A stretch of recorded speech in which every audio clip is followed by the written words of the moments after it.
48% of the Muslim in the United States of America believe that they are Muslim first, they are American second. Our purpose is to change this culture because they're infidel, and what they're doing is not pleasing to Allah, and we are the soldier of Allah who will make them do it. Kamal Salim was born in Lebanon to a devout Muslim family. As early as 4 years old, he remembers sitting at the kitchen table while his mother taught him about the Quran and his duty to Allah and jihad. From my childhood, my mom said, one day you'll be a martyr, my son.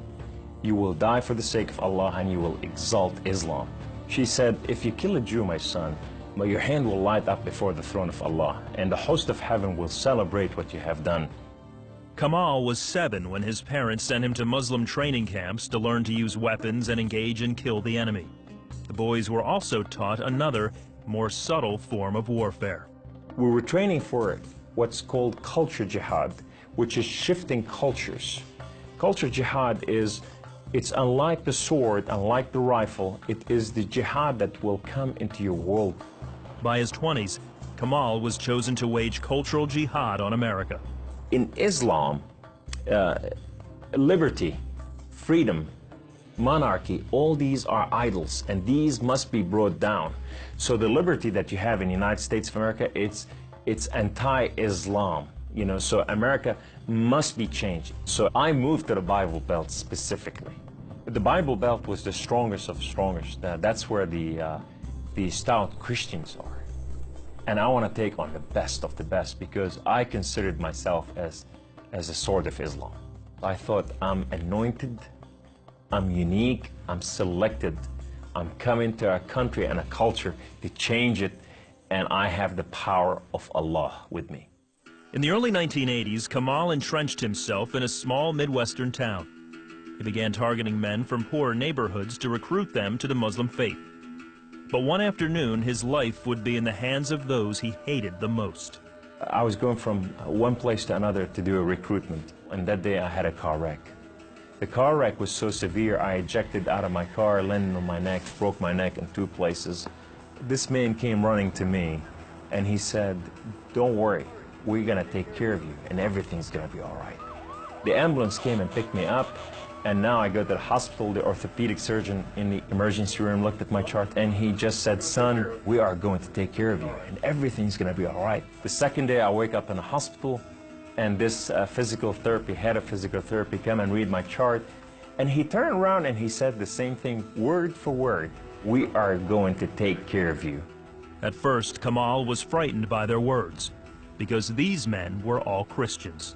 You see, in terrorism, if they said we're going to take care of you, you'd better run. Surgeries to repair Kamal's broken neck were successful, but recovery would take weeks.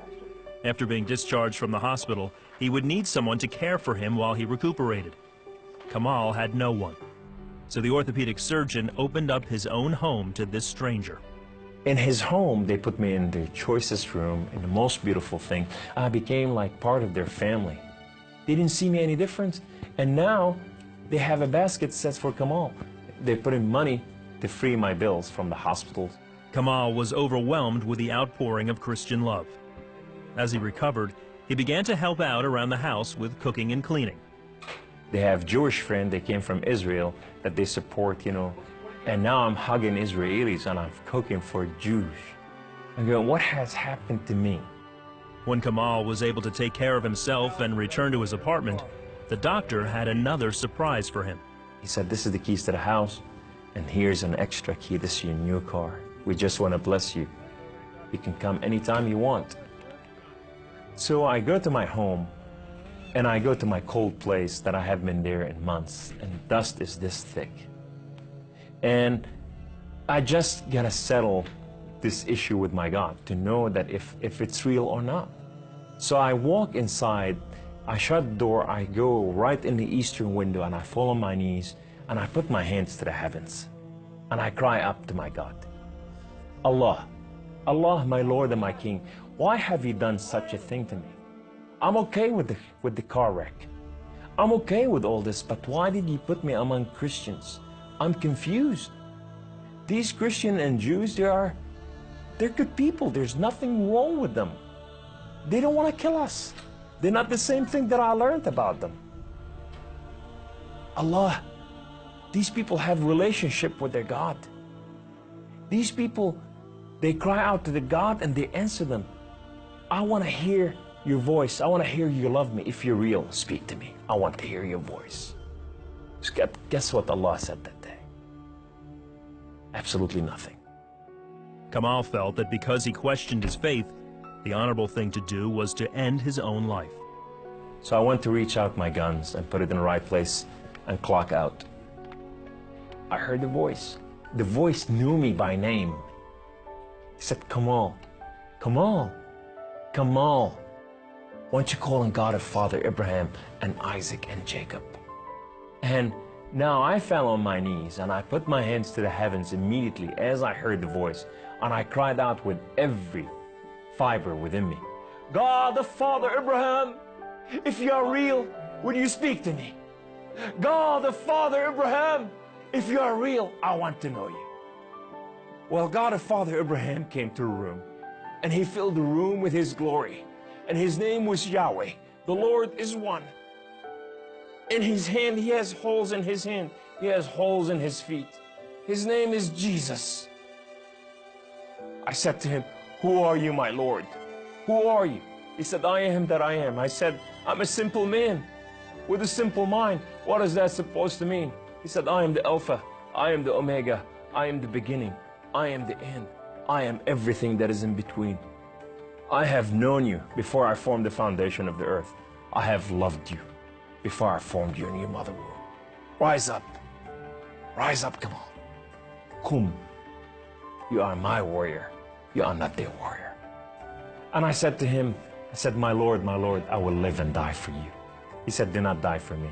I died for you that you may live. That day, instead of taking his life, Kamal gave it to Jesus.